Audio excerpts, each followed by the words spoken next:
আমার 2 দিনের একটি সফর ছিল সিঙ্গাপুর সরকারের আমন্ত্রণে।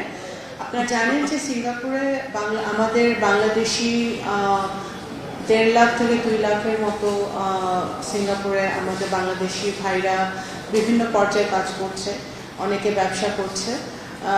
তো তাদের সাথে আমার একটা আলোচনার সুযোগ হয়েছে। সিঙ্গাপুরে আমাদের যারা আছে তাদের ব্যাপারে এবং সিঙ্গাপুরে আরও বেশি দক্ষ জনশক্তি রপ্তানির ব্যাপারে সিঙ্গাপুরের লেবার মিনিস্ট্রির সাথে মিটিং হয়েছে।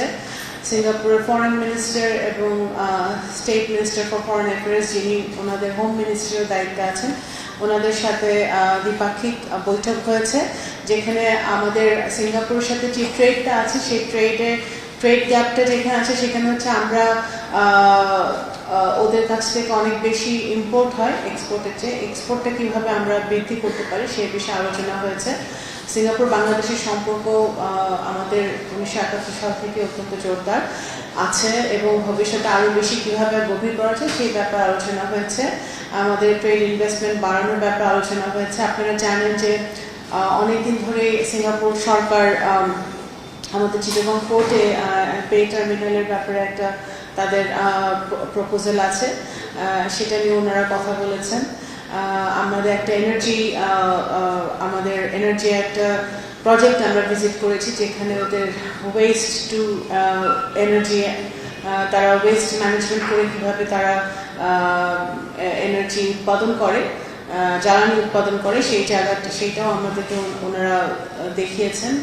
তো বিভিন্ন রকম ভালো এবং অত্যন্ত সফল দ্বিপাক্ষিক আলোচনা হয়েছে এবং আমাদের সরকার গঠনের পরে এটাই প্রথম সিঙ্গাপুরে একটা সরকারি পর্যায়ে সফর ছিল। জাপানের সাথে আমাদের বাংলাদেশে রিসেন্টলি আমাদের একটা ফরেন অফিস কনসালটেশন কমপ্লিট হলো। জাপানের ফরেন মিনিস্ট্রির একজন সিনিয়র মন্ত্রী এসেছিলেন, সেখানে আমাদের জাপানের সাথে আমাদের ফরেন সেক্রেটারি ছিলেন, বিভিন্ন বিষয়ে আলোচনা হয়েছে। আপনারা জানেন যে জাপান আমাদের লার্জেস্ট ডেভেলপমেন্ট পার্টনার। জাপানের সাথে বাংলাদেশে অলরেডি অনেক প্রজেক্ট চলমান আছে, আমাদের 3rd টার্মিনাল, মাতারবাড়ি সহ অনেক প্রজেক্ট আছে। আরও জাপানে আমাদের লোক পাঠানোর একটি কার্যক্রম কাজ চলছে, আমাদের প্রবাসী কল্যাণ এজেন্ট নিয়ে কাজ করছে। তো জাপানের সাথে কথা হয়েছে। জাপানের সম্মানিত প্রধানমন্ত্রী আমাদের মাননীয় প্রধানমন্ত্রীকে আমন্ত্রণ জানিয়েছেন, আমরাও জাপানের প্রধানমন্ত্রীকে আমন্ত্রণ জানিয়েছি। অবশ্যই কোনো একটা সুইটেবল সময় আমাদের মাননীয় প্রধানমন্ত্রী অবশ্যই জাপান সফর করবেন এবং জাপান এবং বাংলাদেশের সম্পর্ক আরও গভীর হবে। বাংলাদেশের মাননীয় প্রধানমন্ত্রী কবে জাপান সফর করবেন এখন সেটা দিনক্ষণ কোনোটা ঠিক হয়নি। এটা আমাদের দুই দেশেরই একটা সময়, সুইটেবল সময়, সেটা নির্ধারিত হবে। মাননীয় প্রধানমন্ত্রী আপনারা জানেন বাংলাদেশের বিভিন্ন কাজে উনি এখন ব্যস্ত আছেন এবং অন্যান্য ভারত সফর সহ অন্যান্য সফর কোনো কিছুই এখনো ফাইনাল হয়নি। সেটা অবশ্যই দুই দেশের সাথে আলোচনা করে সেটা ফাইনাল হবে। I am always positive.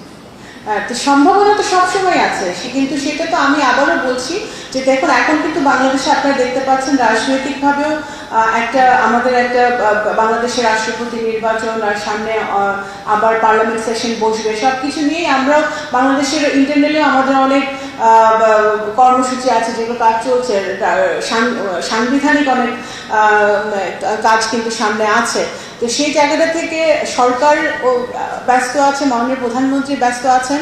তার মধ্যেই যদি সব কিছু মেলে অবশ্যই ভারত সফর হবে, জাপান সফর হবে, সব সফরই হবে, সেটা দেখা যাক। আমি আবারও বলছি, আমরা সকল দেশ সফরের ক্ষেত্রেই আমরা বাংলাদেশ সরকার পজিটিভ আছে, কিন্তু এটা নির্ভর করবে মাননীয় প্রধানমন্ত্রীর সময়ের উপরে এবং দুই দেশের আলোচনার কতটুকু আগাচ্ছে সেটা।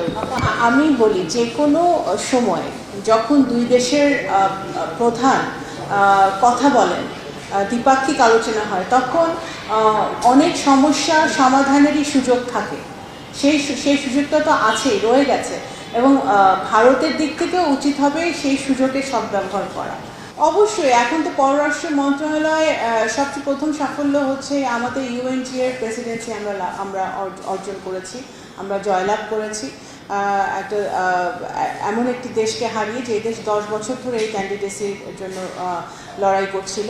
তো অবশ্যই বাংলাদেশের প্রথম সাফল্য পররাষ্ট্র মন্ত্রণালয়ের সাফল্য। এটা পররাষ্ট্র মন্ত্রণালয় সকল মন্ত্রণালয়ের সাথে অত্যন্ত গভীরভাবে কাজ করছে আমাদের রিজিনাল কানেক্টিভিটি বাড়ানোর জন্য, আমাদের ইকোনমিক ডিপ্লোমেসি, সফট ডিপ্লোমেসি যাকে বলে, কালচারাল ডিপ্লোমেসি, স্পোর্টস ডিপ্লোমেসি। আমাদের ম্যানিফেস্টোতে আমাদের ফরেন পলিসি নিয়ে যা যা আছে, সবার আগে বাংলাদেশ নীতি রেখে সেই নীতি, সেই ম্যানিফেস্টোটা প্রণয়নের জন্য পররাষ্ট্র মন্ত্রণালয় গত 5-6 মাসে অত্যন্ত নিবিড়ভাবে, কঠোরভাবে কাজ করছে। আমরা ইতিমধ্যে কিছু নতুন উইং খুলেছি আমরা, যাতে আমরা আমাদের বাংলাদেশি ভাইরা যারা বিদেশে কাজ করে, আমরা অভিবাসী সমস্যার সমাধান করতে পারি, মাইগ্রেশন প্রবলেম আমরা হ্যান্ডেল করতে পারি। আমাদের বিভিন্ন ধরনের আমাদের ইকোনমিক ডিপ্লোমেসি বৃদ্ধি করার জন্য আমরা অত্যন্ত জোরালোভাবে আমাদের ফরেন মিনিস্ট্রি কিন্তু সকল দেশের সাথে কাজ করছে। তা আমি মনে করি অবশ্যই আমরা চেষ্টা করছি, কারণ আমরা চেষ্টা করছি, আমাদের চ্যালেঞ্জেস আছে, কিন্তু আমরা চেষ্টা করে যাচ্ছি যতটুকু আমরা সরকারকে সহযোগিতা করতে পারি।